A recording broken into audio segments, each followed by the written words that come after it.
Ahoy hoy folks, good morning, good afternoon and good evening wherever you are in the world. My name's Sean, aka Uncle Frogface, and welcome to today's video.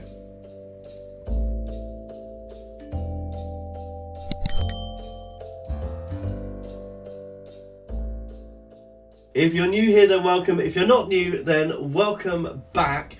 I'm gonna preface this by saying sorry I'm laughing, but I'm doing a craft kit today that I picked up from HobbyCraft. So as you'll know, I have a bit of a relationship with HobbyCraft and I'm not always happy with their kits and the way they're put together. And I picked this one up specifically because the instructions didn't look great.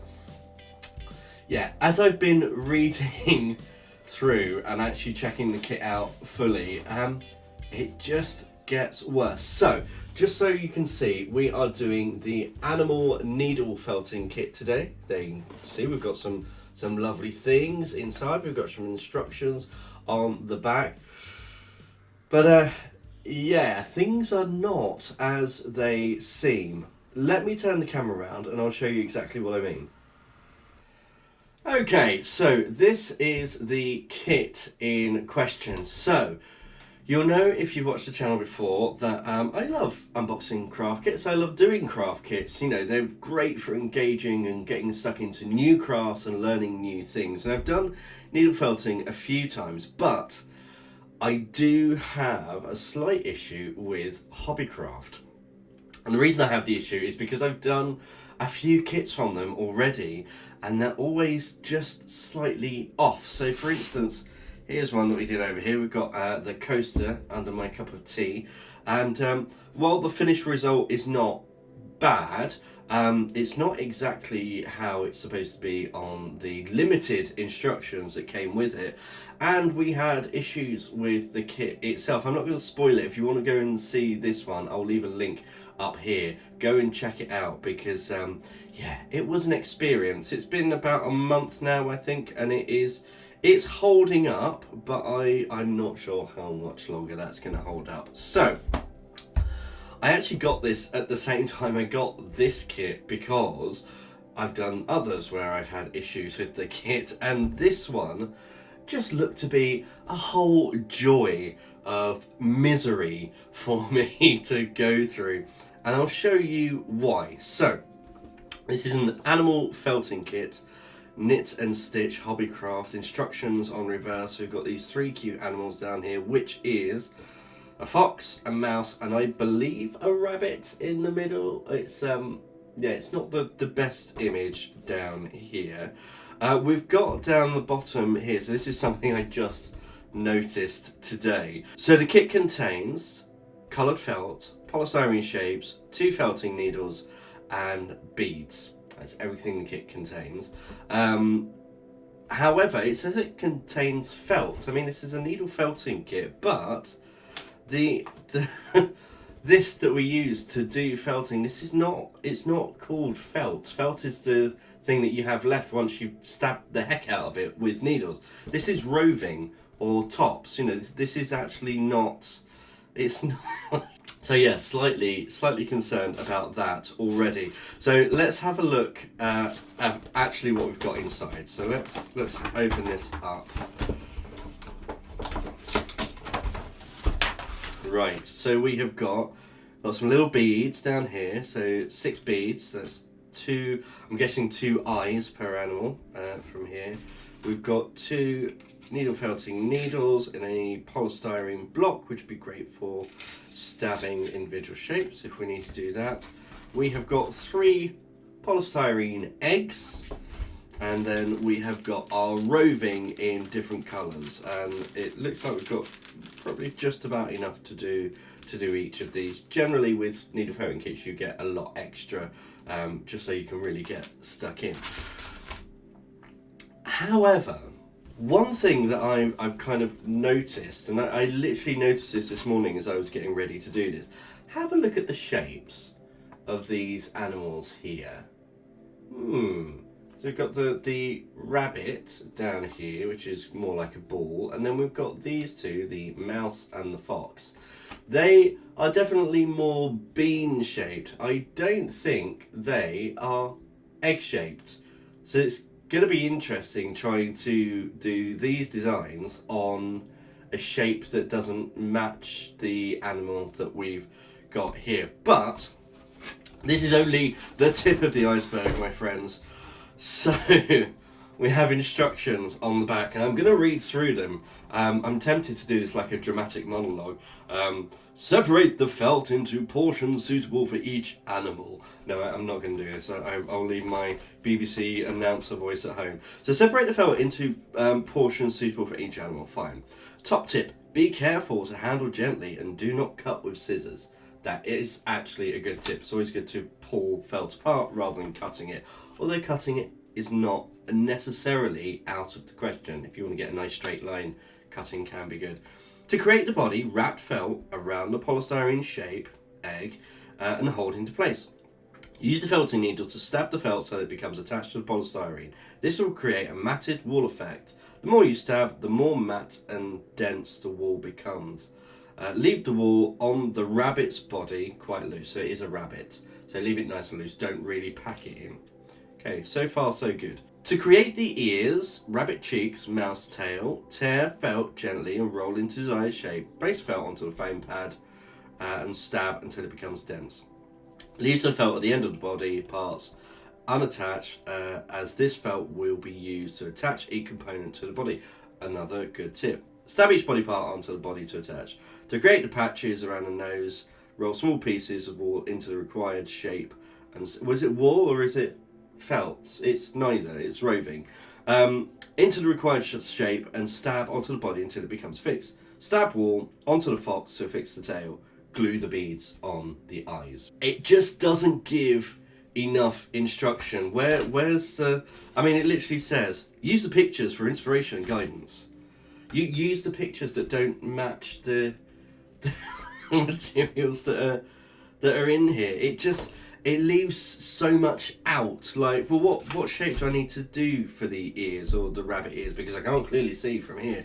Also, glue down the eyes. I've got beads. Where's the glue? Hello? How am I supposed to glue it to the felt? I've got nothing to glue it down with. What type of glue should I use? Should I use some Mod Podge, PVA, or Fabri-Tac? Well, it's just a lot missing out. It's kind of like this. Thank you for purchasing the Bend and Snap Origami Crane Kit. This kit includes everything you need to create your own paper crane, including coloured paper and instructions. Follow our detailed instructions to fold your paper to create valleys or peaks. Continue folding until you've created a paper crane. Use this image as inspiration. It just is. Oh, right. Take a deep breath. Breathe. This is... I always say, crafting is great for your mental health, and these might be the exception. That there might be more stress here. It's just frustrating because, these are designed to get people into new crafts, and you're not gonna enjoy yourself when you're following in such loose instructions like this, and it is quite frustrating. But nevertheless, I am going to attempt one of these animals today. In fact, I think I'm gonna do the fox because it looks very much like Basil Brush. So I think I might give him some goofy teeth as well. If you don't know Basil Brush, then you are a young person and I envy you. But yeah, we're gonna do the fox. So I am going to, I need for this the red, the black and the white. So we've only got a small amount of black. That's all the black that we've got. And of course the red is right down the other end. Let's take all of this out.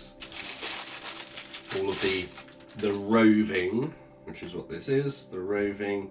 I'm going to take just a bit of this one. It's just for a patch on the belly. Excuse all of the plastic rustling. There we go, I'm sure that'll be fine. Can always get more out if I need it. So, needle felting, we have done this before. We have a very sharp needle that has little barbs on the needle itself, and as you stab through, it mats the fibers of this together, and it creates basically a fabric. It creates felt, so the roving turns into a new material. No longer is it loose strands, it is a fixed material. So I'm going to go through first. It does feel like a good amount for the fox actually. Once you start unraveling this bit of roving, there we go. That's okay. That's not bad. Not bad. So what we're going to do is tear off pieces, get our ball, our egg, like this, and take the needle and stab like this. This is the part that is incredibly therapeutic. I am going to preface this with a warning as well. Pay attention to what you're doing. I have done a few needle felting projects now, some on camera, some off camera. I have stabbed myself nearly every single time. Also, there is a chance of the needle breaking, which obviously becomes a lot more of an issue if you're going a little bit too hard. But not only does this mat it together, it fixes it to the polystyrene as well. You're pushing the fibers into the polystyrene. So I'm not convinced that this is going to look anything like the image that we've got over here, this bean-shaped fox. But I'm going to go ahead and first just cover this whole egg in red, and I'll be back in just a moment.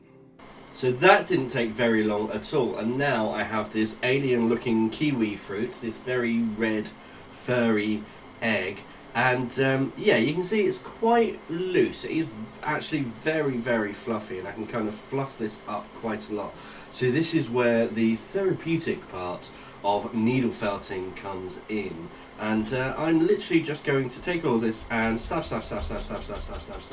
You can actually get needle felting needles that have multiple points all coming out at the end where you can really go over. So I may invest in one of those in the future, because I kind of want to do a larger project using needle felting and create a big sculpture. So yeah, maybe we'll have to invest in some extra tools so that I'm not, you know, taking 15 years to do a sculpture. Maybe I can bring it right down to maybe just a couple of months instead. No, I'm sure it won't take that long, but time saving is more than welcome. As much as I love stabbing the heck out of these little polystyrene eggs and getting this nice and matted, it's yeah, it would be more fun if it didn't take an absolute lifetime. So I am going to stick on some chill out music. I just realised my fan is going, so you'll be hearing a lovely whirring while I'm doing this as well. I'm just going to stick on some chill out music, maybe some Bob Ross in the background, and I'm going to stab the heck out of this and get out all of the frustrations of the last few days. I will see you once I've got a much neater matted egg. 10 minutes and many frustrations later, and we have a much less hairy, more felted egg. So this is what we are now left with. So it doesn't actually say this on here. It only says about creating the ears and rabbit cheeks and tails. So for the fox's face, I'm assuming I'm going to have to create something on the front, and that they haven't just put a black dot on for the nose. So I think I'm going to create a little bit of a cone shape. So I need to do ears as well. Let's think about this logically. So I'm gonna create the shape, kind of shape that I want, and then I'm literally just going to use this foam pad to stab this, and you can get this to knit together and create 3D shapes. You'll also see we've got the stab counter up. Yeah, so I've stabbed myself a couple of times already. I'm expecting more stabs. I'm gonna kind of work on this and try knitting together the strands of the roving to create a little muzzle shape. Once I've got this knitted together into a little ball, or felted together I should say, There we go. Let's felt all of this. So this is what this little foam pad is great for. Is for getting little loose bits and getting them all together like this. So I'm just going to take some time and I'm going to create a little cone, I think, for the front of the face, and then we'll stick that on there with a little black dot for the nose. So I'll be back in just a second once I've got my nose shape. Okay, so it didn't take long, so I've just created this little bit here, and I've kept all of this at the back really nice and loose and fluffy because that's how I'm going to attach it to this. So I'm literally, it's kind of the way that nose sticks up like that, it looks like it should be maybe a resident of Whoville. But yeah, let's attach this, and we do this exactly the same way we've attached the rest. Well, actually, it's got a little bottom lip down there. I'm quite liking this. I'm getting more ideas. No, this is not what we need. Don't need more craft projects. Yes, we do. Right. Let's get this attached, and then we're going to do the same, exactly the same with the ears, except we're going to create almost like little diamond leaf shapes with the felt on the pad over here, and then attach it. This is looking cute. Right, I'm going to attach this. I'll get the I'll get the ears shaped out, and then I'll come back to you when we're ready to attach those as well. Okay, so we now have our Dr. Seuss nose nice and firmly attached. Also just created these, so these will be the ears, but I need to get a little bit of black and just attach it to the insides of those. So I'm going to get both of those done quickly, and we'll attach those onto the head. Okay, so we've got the ears attached now. I'm just going to move this over to the side for a second because we need to get a little white tummy in here as well. And this is going to be weird because it's yeah, there's no real definition for the difference between the right, look, let me show you what I mean. Here we've got a mouse. It doesn't have any arms, but it has feet down here and it has its tail. Here the bunny's kind of on its side, so it's kind of sat down. And then here we've just got this blob of a face with a bit of a white belly and a tail. There's no arms, no legs or anything. And yeah, I'm not sure with this how it's gonna be. So okay, let's get the tummy in. I'm literally just gonna take this bit here. I'm gonna do it fairly wispy. I do a little white section down here. Also with the eyes, it says glue them on, but there's no glue in here at all. So I'm going to do exactly the same as I did for the nose. I'm just going to take a little bit of rolled up felt and just make a ball between my fingers, and then I'm just going to tack them in place like that. But let's get this belly done first. I only want a little bit here. Yeah, like that. So one thing I found with needle felting, I've done this on other projects, if you're doing a small shape like this, get a big wispy bit, tack it into place with your needle like this, keeping fingers nice and clear. You can kind of press it down as well and tack it in, and then you can start folding over the edges and getting a more defined shape like that, and that's how you can get a nice edge as you go around. So I'm going to do that. I'm going to get this tummy into place. It kind of looks like he's got a little white beard. It kind of looks like a red panda with a beard at the moment. Santa red panda. Right, let me get this tummy into place, and I'll also tack those eyes into place as well. And we can move on to the tail, which again I think is going to look odd, but hey, we're following the instructions. We're following the take this image as inspiration.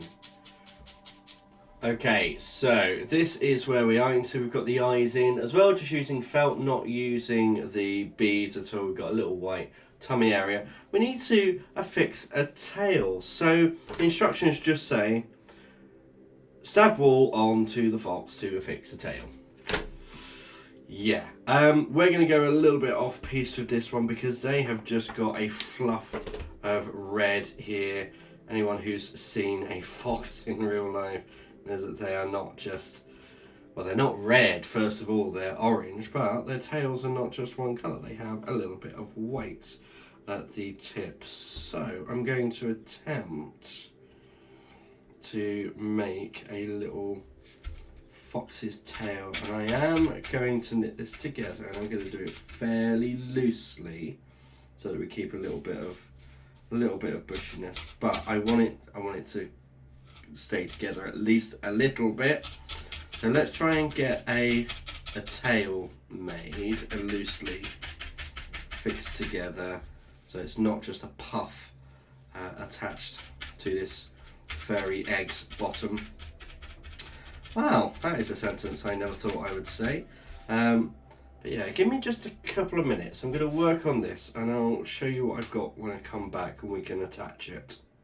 Okay, so we now have a towel that wants to attach itself. I'm just going to go ahead and tack this into place on the back, and we are almost done with this project. So you'll see at the end, this is inspired by the image on the packaging, but I think my initial inkling was correct in that they were not using the same base to create their animals.